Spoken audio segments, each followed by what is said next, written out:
महिला आयोग की अध्यक्षता में करीब 40 मामले जो कि पुलिस के खिलाफ गृह कलेश, घरेलू हिंसा, यौन उत्पीड़न, नाबालिग से छेड़छाड़ और SC/ST एक्ट के तहत कई जिलों से आए मामले को सुनकर आज पंचकुला महिला आयोग के दफ्तर में उनका निस्तारण करने के लिए लगाई गई एक महासभा, जिसमें कई तरह की शिकायतों को लेकर पहुंचे पीड़ित परिवार ने महिला आयोग से उनसे जुड़े मामलों की सुनवाई कर उनका अपनी सूझबूझ का परिचय देते हुए कई मामलों का निस्तारण महिला आयोग के द्वारा करवाया गया। तो इसके साथ ही ऐसे कई मामले और भी देखे गए जिन पर कड़ा संज्ञान लेते हुए उन पर कार्रवाई तक की बात भी कही गई। इसके साथ ही मीडिया से बातचीत के दौरान महिला आयोग की अध्यक्षता प्रीति भारद्वाज दलाल ने ऐसे कई मामलों का जिक्र करते हुए दुख भी जताया जहां कई मामलों में पुलिस ही गलत साबित होती दिखी, या यूं कहें कि पुलिस द्वारा ही कई मामलों में लापरवाही तक बरतने की बात कहते हुए महिला अध्यक्ष ने उनको भी जिम्मेवारी को समझकर कई मामलों को अपने तौर तक ही निपटाने की बात की सलाह दी। इसके साथ ही महिला आयोग की अध्यक्षता द्वारा ऐसी कई शिकायतें भी साझा की गई जिसमें कई मामलों में ऐसे भी देखा गया जिसमें लड़की द्वारा अपने ही माता पिता के खिलाफ मुकदमे दर्ज करवाए गए हैं। उनका भी निस्तारण आज पंचकुला महिला आयोग के द्वारा अपनी सूझबूझ का परिचय देते हुए किया गया। इसके साथ ही आजकल ऐसे जोड़े जो कि लिव इन रिलेशनशिप में रहते हैं उनको देखते हुए कुछ समय बाद ही फिर आपसी विवाद को लेकर महिला थाना या फिर अन्य कोर्ट कचहरी तक मामले पहुंच जाते हैं, जिन पर महिला आयोग ने चिंता जताते हुए क्या कुछ कहा, सुनिए। के मामलों में जो हमारे पास आयोग में कंप्लेंट आई हैं तो उनको सुना गया है और अभी भी सुना जा रहा है और कल और आज हमारे यहाँ इसका समापन होगा। तो अलग अलग मुद्दों पर कंप्लेंट्स आई हैं, दहेज हत्या, पुलिस के अगेंस्ट, इवन महिला पुलिस जो हैं उनके घर में क्या समस्याएं हैं, बहुत से संगीन से मामले आज आयोग ने और कल हम लोगों ने सुने हैं। इसमें पॉस्को के भी मामले हैं, नाबालिग लड़कियों के भी मामले हैं, इररिकंसाइलेबल डिफरेंसेस जो शादी में रहते हैं उसके मामले आए हैं, घरेलू हिंसा के, गृह कलेश के, दहेज प्रताड़ना, हर तरीके के मामले आयोग ने सुने हैं। कुछ मामलों में जिन्हों में हमने और ज़्यादा केसेस की हेयरिंग लगाई थी, कुछ की हमारे पास एक्शन टेकन रिपोर्ट आ गई है जो कि जिसमें संतुष्टि पाई गई है उनको हमने मैटर्स को फाइल कर दिया है। यदि ये टोटल आप लगा के चलेंगे तो 50 से ज़्यादा मामले उनका निस्तारण हमने पिछले 2 दिन में किया है। जी, घरेलू हिंसा के, दहेज प्रताड़ना के और जिसको कहते हैं कि डाइवोर्स के, देन उसके बाद उत्पीड़न के जो मामले हैं, सो ज़्यादातर फैमिली मैटर्स इस बार ज़्यादा आए हैं जिसको आप समझ सकते हैं। और इसमें एक थोड़ा सा हम जो डिफ्रेंशिएट करता है, जैसे पिछली बार हेयरिंग हुई थी तो उसमें आपकी बार ये है कि इवन जो घर में लड़कियां कुंवारी हैं वो अपने पेरेंट्स के खिलाफ 1, 2, 3 मामले ऐसे आए हैं, उन्होंने कंप्लेन अपने पेरेंट्स के खिलाफ की है और लड़कियां बालिग हैं, कमा रही हैं, पढ़ी लिखी हैं। सो कुछ it's a very different kind of approach जो कि एक उभर के एक मुद्दा हमारे को सामने नज़र आ रहा है जो कि चिंता का विषय है। सो कहीं ना कहीं इवन पेरेंट्स भी फ्रस्ट्रेटेड बच्चों को देखकर रहते हैं, या फिर उनको लगता है कि बच्चे इंडिपेंडेंट हैं, या फिर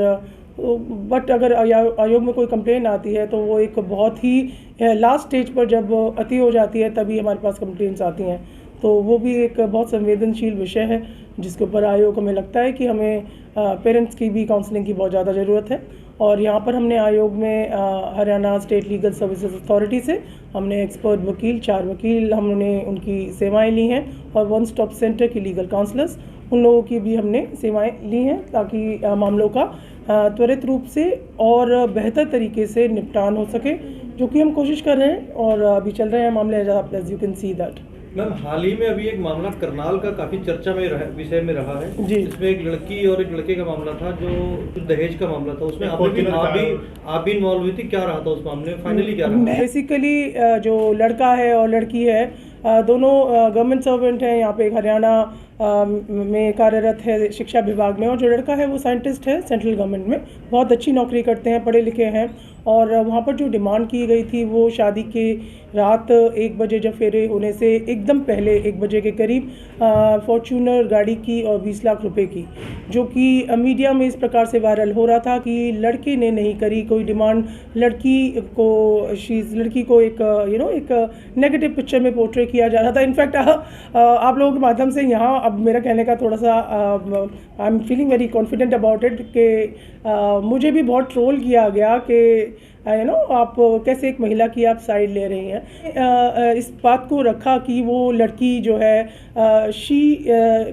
मे बी राइट, एंड लड़का जो है अपना वीडियो जो वायरल कर रहा था बार बार और कह रहा था कि मैं दहेज नहीं लेना चाह रहा, बट यहाँ पर वो दहेज नहीं लेना चाह रहा, दहेज तो उसके पिता भी लेना चाह रहे थे, तभी तो वो उसको फ़ोन कर रहे थे और उसके पिताजी ने फ़ोन करके पूछा कि हाँ आपका क्या है। तो उस चीज़ को ना देखकर जो पब्लिक ने चाहा उन्होंने उसकी राय बनाई, और ये ईश्वर की कृपा रही उस लड़की के ऊपर। मैं अपने ऊपर तो क्या कहूँ कि तीसरे दिन ही उस लड़के ने हमारी छोड़िए, पुलिस से छोड़िए, लड़की से छोड़िए, बल्कि उसने पूरे देश से हाथ जोड़कर माफ़ी मांगी है, दहेज को एक अभिशाप बताया है, और उसने ये पूरे भारत के सामने कबूल किया है आप लोग मीडिया के माध्यम से कि जिसकी भी भावनाओं को ठेस पहुंची है वो उन सब से माफ़ी मांगता है और वो भी अपनी शादी में दहेज नहीं लेगा। इस तरह से अभी लिव इन रिलेशन के कोई मामले कोई आपके साथ बहुत every third fourth fifth matter is live in relationship, and the problems that women face और men फेस आफ्टर दैट। हमारे पास रेगुलर रूप में लिव इन रिलेशनशिप के बहुत मैटर्स आते हैं, मोर इम्पॉर्टेंटली कि रूरल एरिया से भी, गांव के एरिया से भी इस तरीके के मामले आते हैं। संदेश देना चाहेंगे इस तरह के जो मैटर्स आते हैं आपके? देखिए ऐसा है कि यदि किसी भी महिला ने या पुरुष ने, अगर वो लिव इन में आप रहते हैं या रहना चाहते हैं, तो ये आपका अपना डिसीजन है कि आप समझते हैं अपने आप को, आप 18 साल से बड़े हो चुके हैं, बड़ी हो चुकी हैं, और आप एक अलग घर में रहना चाहती हैं एक ऐसे व्यक्ति के साथ जिसको आपको लगता है कि वो आपसे बहुत प्रेम करता है, और आप उसके साथ हर तरीके के संपर्क में रहती हैं, चाहे वो आपका विवाह पूर्व में, and you believe in a liberal open life. So when you believe in that, after that when you claim after 3, 4, 5 months or years कि आप उसी व्यक्ति के खिलाफ एक 376 का पर्चा दर्ज कराने की आप बात करती हैं कि इसने मुझे छोड़ दिया, जब डिसीजन आपका था रहने का भी और छोड़ने का भी या उस लड़के का भी, तो उस लड़के के भी उतने ही अधिकार होने चाहिए मुझे लगता है, at least in live in relationship, and there has to be some kind of एक लॉ या कुछ गाइडलाइंस होनी चाहिए, और may be some kind of एक जो कहते हैं ना कि contractual something, at least when you are, because बाहर ऐसी इस प्रकार के कॉन्ट्रैक्ट होते हैं, इवन शादी के बाद भी होते हैं। सो लेकिन लिव इन रिलेशनशिप बिकॉज एकदम एवरी डे कुछ ना कुछ समस्याएं आती हैं, कुछ ना कुछ, बिकॉज इससे हमारा काम का बोझ भी बढ़ता है, पुलिस का भी बढ़ता है, पर्चे दर्ज होते हैं अगर लड़के ने शादी नहीं करी तो। So if some kind of guidelines are there from the judiciary और मे be in the coming years और may be some PIL can come, तो आई थिंक इसमें थोड़ा सा हम जो चेंजिंग जो परिवेश है इसमें कुछ चेंज आने की कुछ संभावना हो।